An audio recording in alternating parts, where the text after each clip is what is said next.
तो बेटा last class में हमने प्रिपरेशन ऑफ इथेन के हवाले से पढ़ाई की थी, इसमें वुड्स रिएक्शन आया था, फिर वुड्स रिएक्शन क्या होता है उसकी पूरी तफसील देखी थी, उससे रिलेटेड प्रैक्टिस प्रॉब्लम देखी थी। नाउ अब आगे चलते हैं, अब बात करते हैं केमिकल प्रॉपर्टीज ऑफ इथेन की। केमिकल प्रॉपर्टीज, या इसको एक और चीज भी कहते हैं, क्या कहते हैं?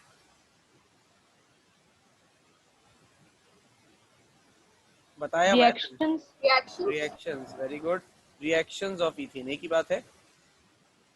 बार इसलिए करा रहा हूं बार बार कि एक चीज जहन में आ जाए, एक बार आ जाएगी तो फिर आपके जहन से निकलेगी नहीं, फिर हम आगे चैप्टर्स में दोनों टर्म्स नहीं कोई एक ही टर्म लिखेंगे और आगे बढ़ जाएंगे। तो इथेन की केमिकल प्रॉपर्टीज या इथेन के रिएक्शंस। अच्छा, इथेन चूंकि अल्केन फैमिली का मेंबर है, सेकंड मेंबर, और ये बात हम बहुत अच्छे से जानते हैं कि alkane family members are not reactive. Alkane family के मेंबर्स जो होते हैं वो इतने ज्यादा रिएक्टिव नहीं होते, ठीक है। तो बहुत कम ही रिएक्शंस इथेन के नोन है, जिसमें से एक रिएक्शन तो बड़ा ट्रेडिशनल है, और इसका तो बस तुम लोग याद कर लो कि ऑर्गेनिक कंपाउंड कोई सा भी हो जलता जरूर है, ठीक है। तो आंख बंद करके कंबस्शन रिएक्शन तो आप किसी भी ऑर्गेनिक कंपाउंड का लिख सकते हो। इथेन का combustion reaction C2H6 plus O2 will make CO2 plus H2O। तो यहाँ पर अगर 2 लगाऊं और यहाँ पे 3 लगाऊं तो इक्वेशन बैलेंस नहीं होगी। इक्वेशन को बैलेंस करने के लिए 2, 4, 6, 7, ये इक्वेशन बैलेंस हो गई, ठीक है। कंबस्शन रिएक्शन है इथेन का। इसके अलावा एक और रिएक्शन, हैलोजिनेशन।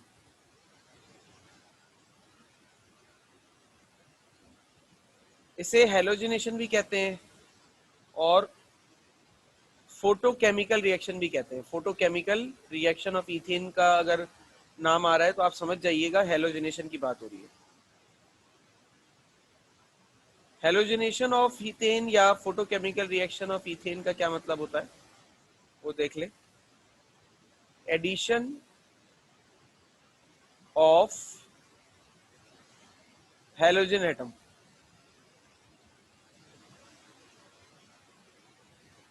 हैलोजन एटम का एडिशन इन इथेन। अब इथेन का फॉर्मूला क्या होता है? C2H6। इसका रिएक्शन मैं क्लोरीन से कराऊं। अच्छा, फोटोकेमिकल रिएक्शन है तो आपको ये बात पता है कि ये reaction in the presence of sunlight होता है। अब क्लोरीन क्या करेगा? इधर से एक हाइड्रोजन को निकालकर C2H5Cl बना देगा। एक क्लोरीन इधर लग जाएगा, एक इधर से जो हाइड्रोजन निकला वो दूसरे क्लोरीन के साथ मिलकर क्या बना देगा? HCl।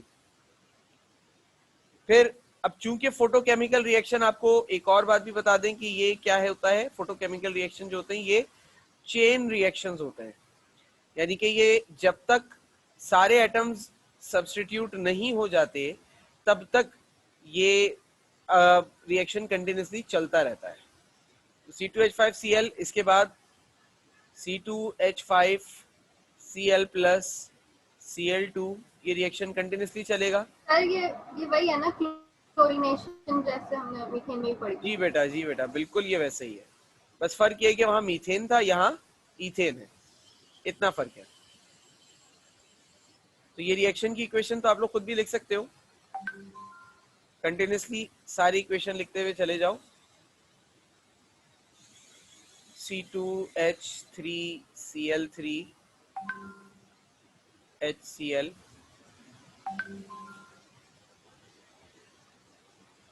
C2H4 C2H3Cl3 plus Cl2, H new हो जाएगा C2H2Cl4 HCl, फिर C2H2Cl4 Cl2 H new C2HCl5 HCl C2HCl5 plus Cl2 H new CCl6 plus HCl। आखिरी स्टेप क्या होगा, आपने इन सारी इक्वेशंस को ऐड कर देना है। ऐड करने के लिए आपको पता है कि जो डायगोनल क्रॉस में होंगे उनको हम कैंसिल आउट करेंगे।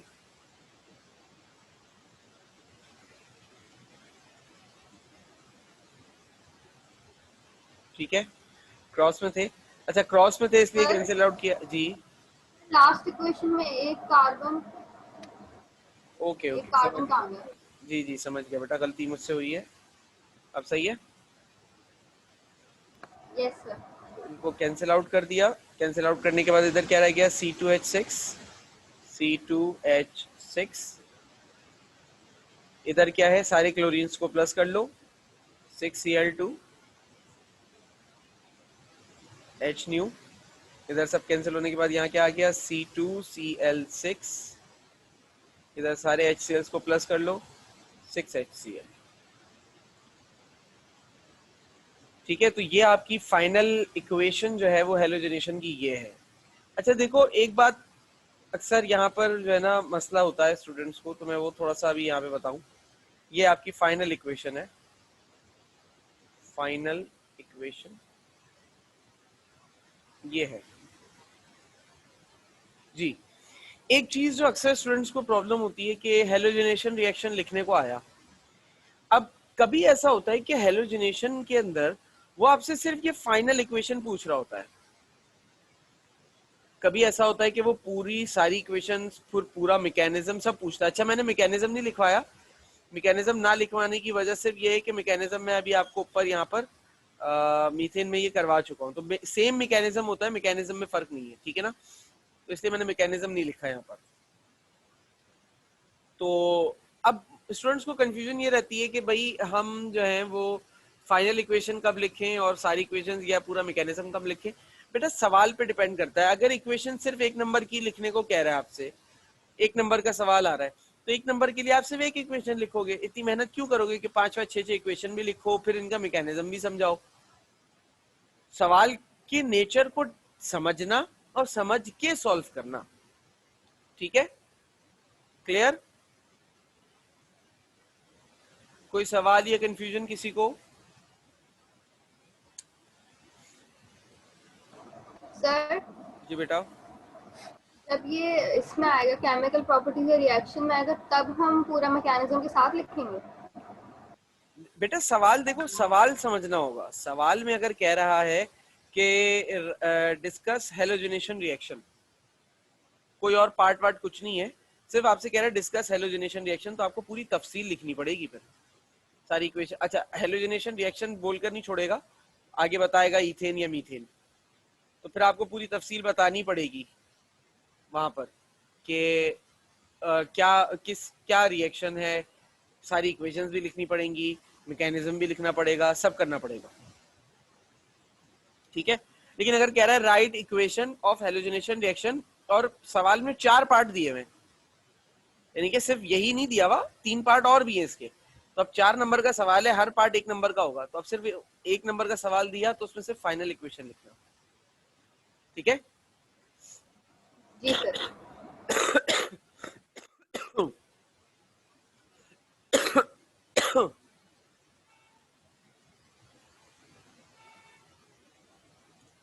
बेटा रोकेंगे शारिक, जो आपका सवाल है कि इक्वेशन रुकेगा कब, ये रिएक्शन रुकेगा कब, जब ये सारे हाइड्रोजन रिप्लेस हो जाएंगे क्लोरीन से, ये तब रुक जाएगा। अगर बीच में कहीं रोकना है तो सनलाइट रोक दो, ये रिएक्शन रुक जाएगा। फाइनल इक्वेशन कैसे आई, इन सारी इक्वेशंस को ऐड कर लो, 6 इक्वेशन हैं, 6 की 6 इक्वेशन को ऐड कर लो, फाइनल इक्वेशन आ जाएगी।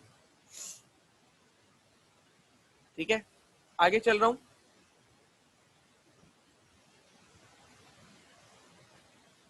सर हैलोजिनेशन का क्या फायदा है? हैलोजिनेशन का फायदा यह है कि बेटा इससे मुख्तलिफ कंपाउंड बनते हैं। रिएक्शन जो भी आप पढ़ रहे हो ना केमिस्ट्री के अंदर, ये सारे रिएक्शंस का मकसद यही है कि कोई कंपाउंड बन रहा है, कुछ बन रहा है, इस इसलिए आप पढ़ रहे हो और कुछ। ठीक है बेटा।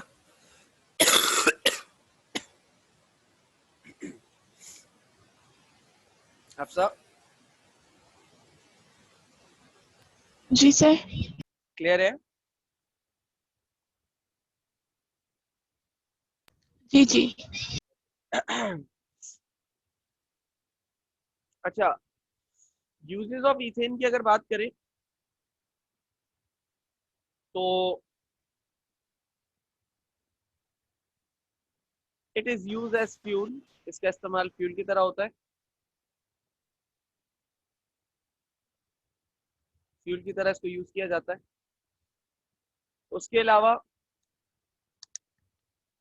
जो हमारी नेचुरल गैस आती है, नेचुरल गैस में भी होती है ये, नेचुरल गैस जो चूल्हे में आ रही होती है,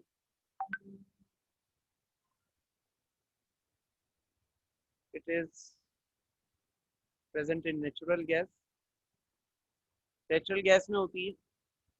और ये नेचुरल गैस में जहाँ तक मुझे याद पड़ता है ये 1.05% होती है। ठीक है, इसके अलावा इस गैस का इस्तेमाल वेल्डिंग पर्पस के लिए भी किया जाता है, गैस वेल्डिंग के लिए। बेटा आवाज नहीं आ रही क्या मेरी? सर आ रही है। जोहा बेटा चेक करो इंटरनेट पे कोई इशू तो नहीं है? ठीक है, बाकी स्टूडेंट्स को आवाज नहीं आ रही, आवाज आ रही है मेरी। Can be use as welding purpose, welding के मकासद के लिए भी इसका इस्तेमाल हो सकता है। ठीक है, इसका इस्तेमाल वेल्डिंग के मकासद के लिए भी हो सकता है। गैस वेल्डिंग जो होती है ना उसके लिए इथेन का और इथाइन का इस्तेमाल हो सकता है। अभी तक कोई सवाल पूरी कहानी में?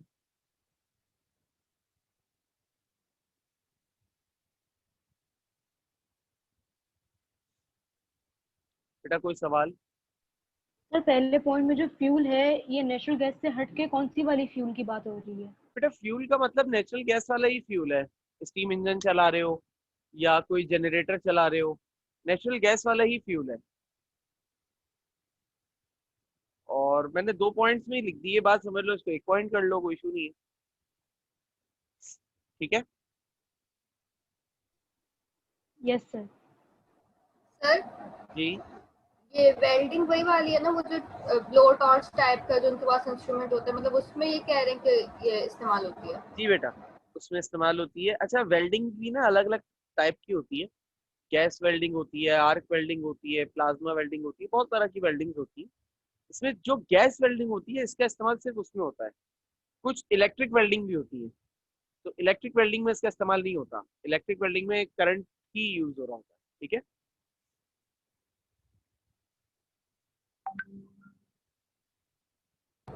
ठीक है सर। ओके भाई, ये जिनका माइक सही नहीं है ना वो अपने माइक का इलाज कर लो।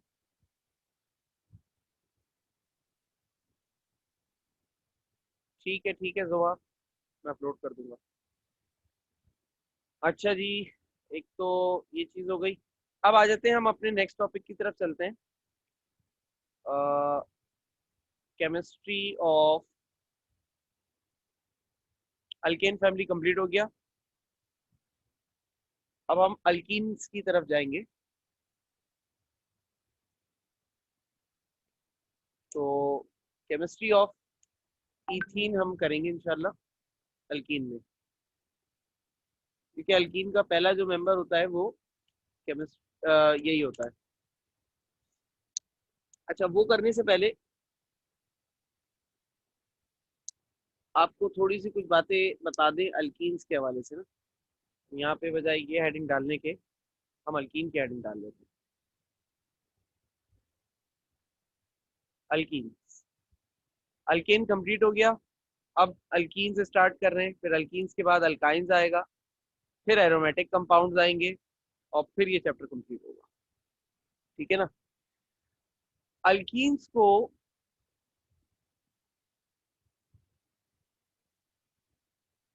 को they are also known as olefins, इनको ओलिफिन्स भी कहा जाता है। अल्केन्स को पैराफिन्स और इनको ओलिफिन्स।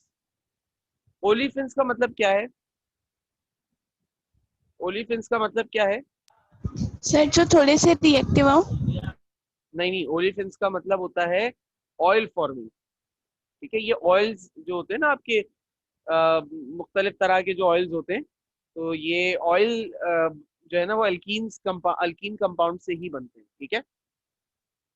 और जहां तक रही रिएक्टिविटी की बात, तो बेटा बिल्कुल ये रिएक्टिव भी होते हैं, अल्केन्स के मुकाबले में बहुत ज्यादा रिएक्टिव होते हैं ये। ठीक है। अच्छा, अल्कीन्स का जो जनरल फॉर्मूला है वो देख लो। जनरल फॉर्मूला CnH2n, ये अल्कीन्स का जनरल फॉर्मूला है बेटा, CnH2n। और n का मतलब क्या है? n is equal to number of carbon atoms. किसी भी फॉर्मूला में n का मतलब कार्बन एटम्स की तादाद है।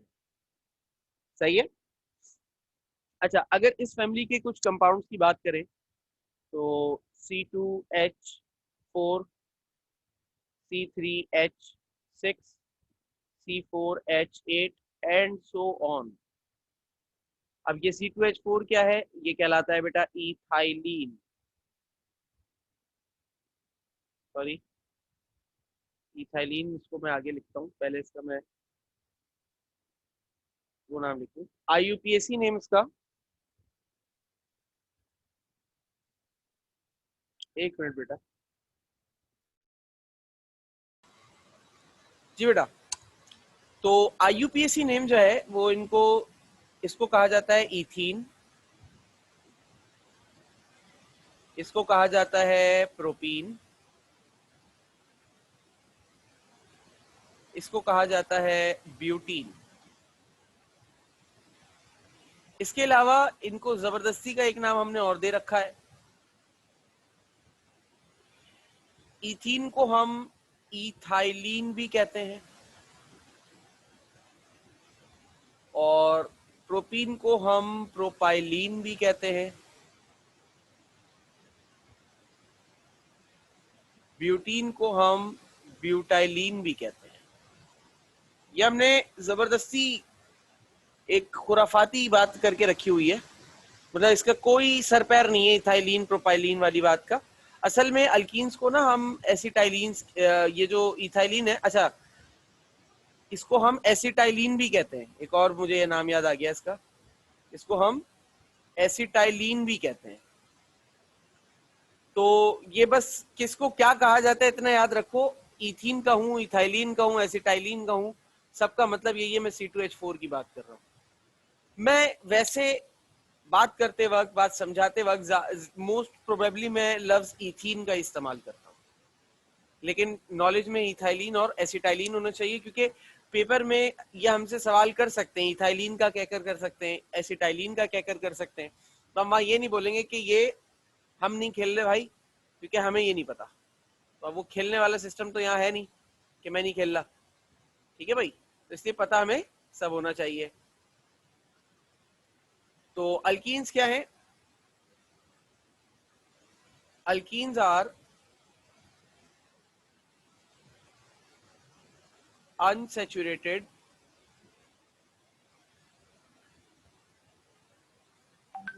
alkenes are unsaturated double bonded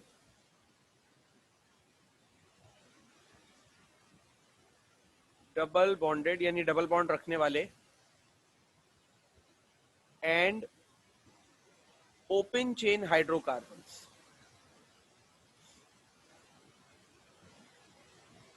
alkenes क्या होते हैं भाई? अल्कीन्स जो हैं वो अनसैचुरेटेड होते हैं, यानी कि अनसैचुरेटेड हैं तो रिएक्टिव भी होंगे, और ओपन चेन होते हैं और डबल बॉन्डेड होते हैं, यानी कि दो बॉन्ड्स होते हैं इनके अंदर। ठीक है, क्लियर है मेरी बात? सर ओपन चेन समझा दें। ओपन चेन का मतलब बेटा मैंने वैसे बताया हुआ है, खैर दोबारा सुन लो। जैसे कि ओपन चेन का मतलब कार्बन रैंडमली कहीं भी अपनी मर्जी से जुड़ा हुआ है। ठीक है, क्लोज चेन वो होते हैं जिसमें कोई ज्योमेट्रिक शेप बन रहा हो, जैसे कि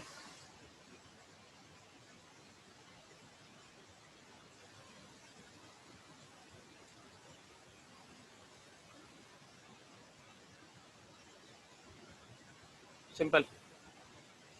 अब ये ज्योमेट्रिक शेप्स हैं सारे, ये सब के सब क्लोज चेन है, ये ओपन चेन है। ठीक है, क्लियर हुआ? सही है सर। जी सर। ओके। अच्छा देखो, अल्कीन्स के बाद जो आगे मतलब इसकी प्रिपरेशन और रिएक्शन की तरफ जाऊं, उससे पहले ना मैं तुम लोगों को आज कुछ चीजें बता रहा हूं, क्योंकि प्रिपरेशन पता नहीं मैं पूरा करा पाऊं या नहीं करा पाऊं। तो रिएक्शन की टाइप्स वगैरह जरा सा समझ लो, यहाँ पर नोट कर लो ताकि प्रॉब्लम नहीं हो। ठीक है जी भाई, तो मैं आज आपको टाइप्स ऑफ ऑर्गेनिक रिएक्शंस बताऊंगा। थैंक यू बेटा, बड़े लॉस से बचा लिया आपने। टाइप्स ऑफ ऑर्गेनिक रिएक्शंस बताऊंगा क्योंकि ये टाइप्स जो हैं वो रिएक्शन से कंपाउंड को आइडेंटिफाई करने में और कंपाउंड देखकर ये बताने में कि कौन कौन सी हरकतें करेगा, बड़ा आसानी हो जाएगी। ठीक है ना? तो सबसे पहला जो हमारे पास टाइप है, मतलब पहली जो टाइप है वो है एडिशन रिएक्शन।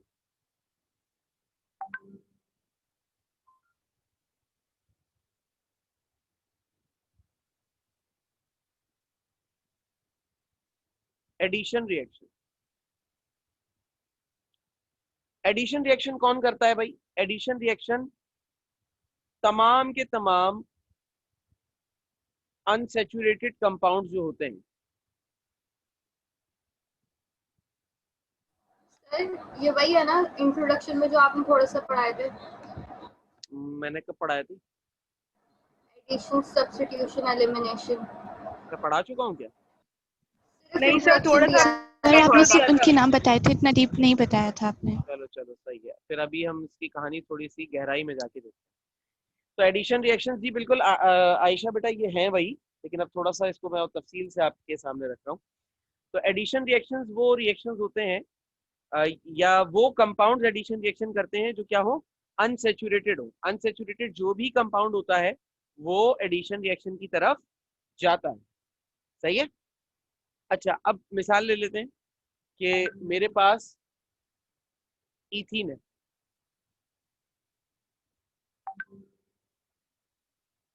अब इथीन पे चूंकि डबल बॉन्ड लगा है तो it is a unsaturated compound. ठीक है, ये एक अनसैचुरेटेड कंपाउंड है। इसका रिएक्शन मैंने किसी स्पीशी से कराया, एक्स वाई, एक स्पीशी थी एक्स वाई, मैंने उससे इसका रिएक्शन करवा दिया। ठीक है, अब क्या होगा? इस एक्स वाई में से जो एक्स है वो एक कार्बन पे लग जाएगा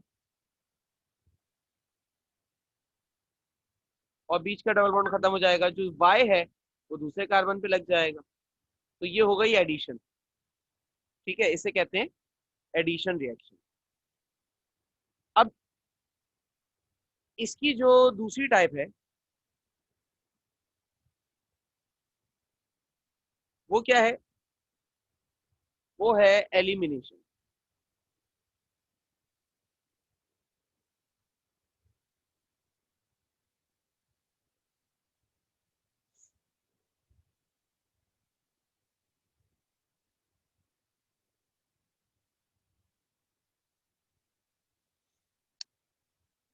एलिमिनेशन रिएक्शंस बेटा अमूमी तौर पर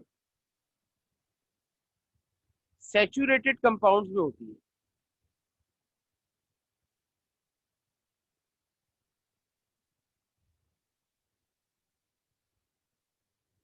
परफॉर्म दिस रिएक्शन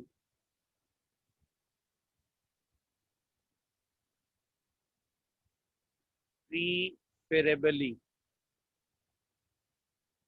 ठीक है। जो भी सैचुरेटेड कंपाउंड होगा वो प्रीफरेबली इस रिएक्शन को करेगा। बट एक चीज और कि unsaturated compound can also perform this reaction. वो इस रिएक्शन को अनसैचुरेटेड कंपाउंड भी कर सकते हैं, लेकिन मुझे याद नहीं पड़ता कि हमारे कोर्स में कोई ऐसी एग्जांपल हो जहां पर किसी अनसैचुरेटेड कंपाउंड ने एलिमिनेशन रिएक्शन किया। ये जस्ट नॉलेज के लिए बताइए आप, ठीक है। अब इसकी एग्जांपल ले लो।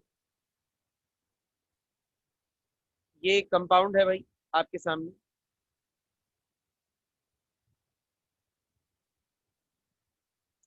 ये X है, ये Y है। अब कुछ हुआ जिसके बाद ये X और Y यहां से निकल गए,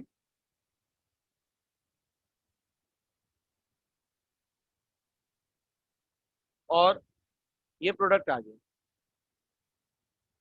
अच्छा, अभी इसके इस रिएक्शन के कुछ की नोट्स आ रहे हैं क्या, कि जब भी ये रिएक्शन होगा always a unsaturated product is formed।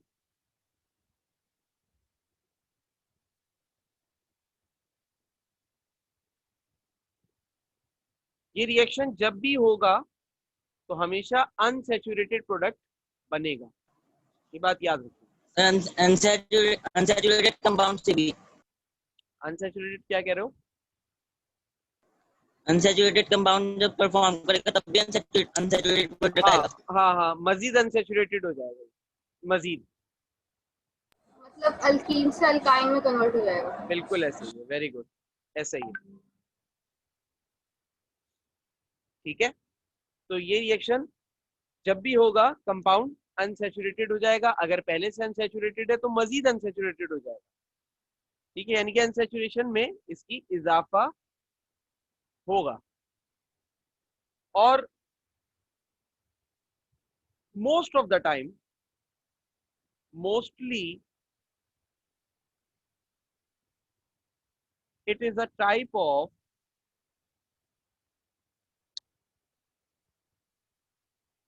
decomposition reaction। ज्यादातर ये decomposition reaction की टाइप लगता है, which means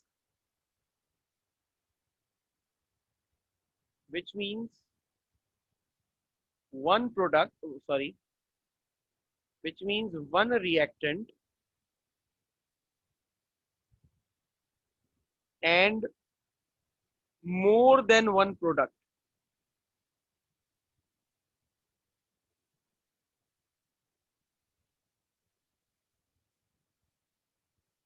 बेटा 9 क्लास में डिकम्पोजिशन रिएक्शन पढ़ा था, उसकी पहचान ये थी कि जब कोई एक सब्सटेंस टूट कर एक से ज्यादा प्रोडक्ट्स दे देगा तो उसे हम कहेंगे डिकम्पोजिशन रिएक्शन। तो it is a type of decomposition reaction.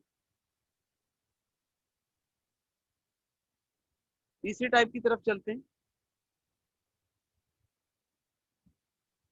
तीसरी टाइप हमारे पास होती है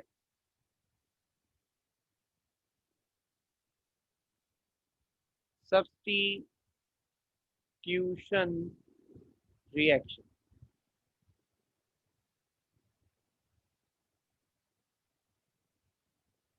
अब सब्स्टिट्यूशन रिएक्शन की अगर हम बात करें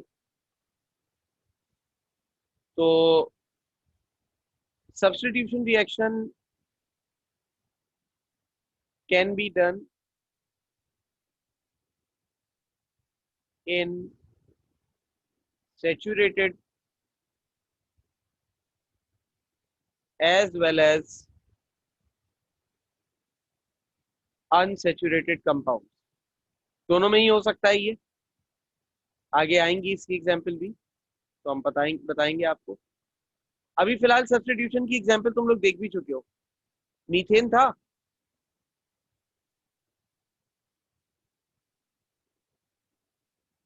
उसका रिएक्शन जब हमने किससे कराया था, HCl से ना, ये रिएक्शन कराया था ना अभी, सॉरी HCl मैंने गलत कह दिया, क्लोरीन से जब कराया था भी हेलोजनेशन इसका, तो उसमें से एक क्लोरीन ने हाइड्रोजन को निकाल कर HCl बनाया था और दूसरा क्लोरीन उसकी जगह जाकर लगा था। तो ये रिएक्शन क्या कहलाता है, ये रिएक्शन कहलाता है सब्स्टिट्यूशन रिएक्शन। सही है, बात समझ में आ गई बेटा? जी सर। ओके, अब इसी की तरह कुछ टर्म्स हैं जिनके मैं नाम आपके सामने ले रहा हूँ, लिख रहा हूँ, जरा इन टर्म्स को बस याद रख लीजिएगा। हेलोजिनेशन, फिर डीहेलोजिनेशन। देखो ये ऐसे ही है कि वो, मुझे अभी एक फिल्म याद आ रही है, वो एक गोलमाल फिल्म आई थी ना, जिसके अंदर वो अरशद वारसी और जावेद जाफरी गाड़ी में बैठते हैं और नाम बताते हैं, भाई आपका नाम क्या है, क्या था वो, मुझे याद नहीं आ रहा सही से। जी सर, याद आ गया सर। बस सही है, वो वैसे ये वैसा ही है, हेलोजिनेशन डीहेलोजिनेशन। थोड़ा ऊपर करें स्लाइड, किसको ऊपर करूं? स्लाइड को ऊपर करें। ओके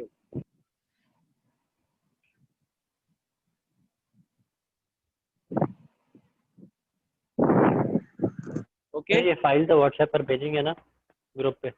चलो तुम कह रहे हो तो भेज देंगे यार। नोट कर लिया बेटा?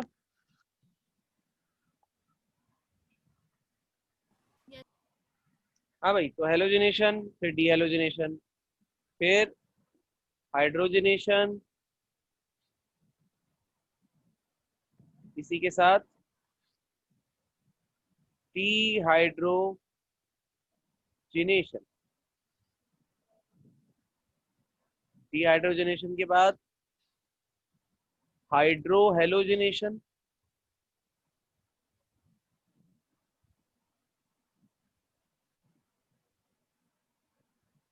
और फिर डीहाइड्रोहेलोजिनेशन, फिर आता है हाइड्रेशन, और फिर आता है डीहाइड्रेशन।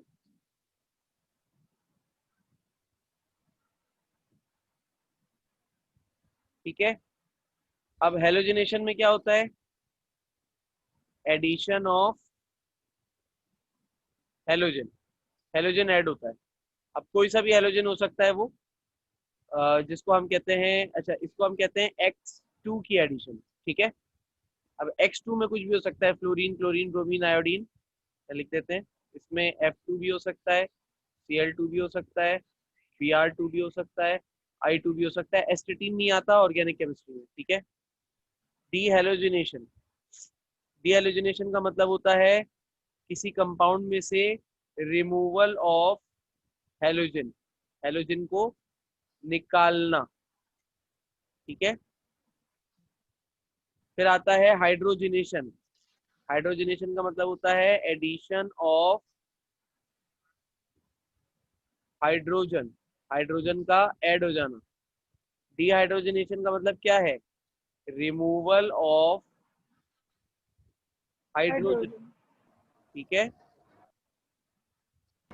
सर, जी, रिमूवल में H2 ही रहेगा, एक लगा हुआ होता है ना, वरना नहीं H2 आएगा, H2 आएगा बेटा, H2 आएगा। नहीं, इसमें डीहाइड्रोजनेशन में X2 रहेगा, क्योंकि हाँ, एक X निकल रहा है ना।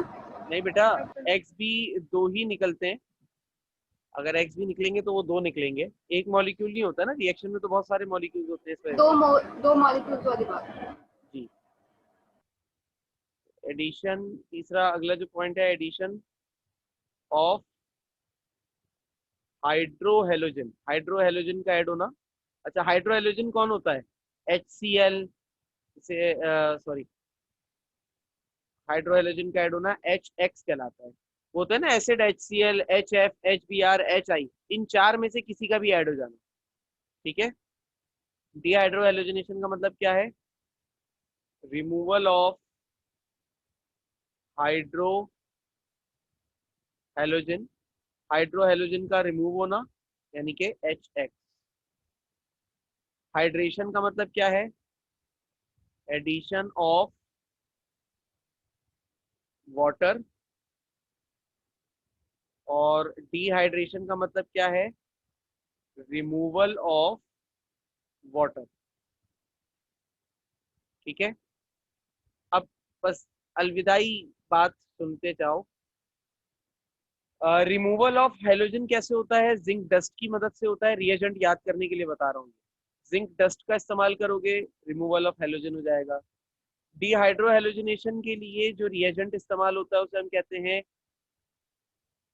हम कहते हैं एल्कोहलिक KOH। इस काम के लिए ये इस्तेमाल होता है। ओके, सॉरी, डिहाइड्रोजनेशन के लिए मैंने लिख दिया ये डिहाइड्रोजनेशन के लिए यूज नहीं होता, गलती हो गई मुझसे।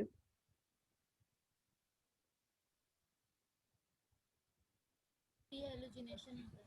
डिहाइड्रोहेलोजनेशन के लिए इसका इस्तेमाल करते हैं एल्कोहलिक KOH का। और रिमूवल ऑफ वाटर के लिए H2SO4 का इस्तेमाल करते हैं। ठीक है। डिहाइड्रोजनेशन कराने के लिए हमारे पास फिनोलिक रिएक्शन यूज होता है। ये मुझे अभी एग्जैक्टली सही याद नहीं है, मैं तुम्हें थोड़ा सा आगे चल के बता दूंगा, इसलिए मैं इसको यहाँ लिख नहीं रहा। ठीक है, मैं इसको नेक्स्ट क्लास में तुम्हें बताता हूँ, क्योंकि हमारे कोर्स में डिहाइड्रोजनेशन का जो केस है। Sir as a catalyst use होंगे? क्या?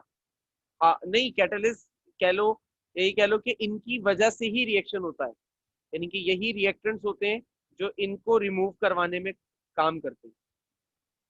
ठीक है।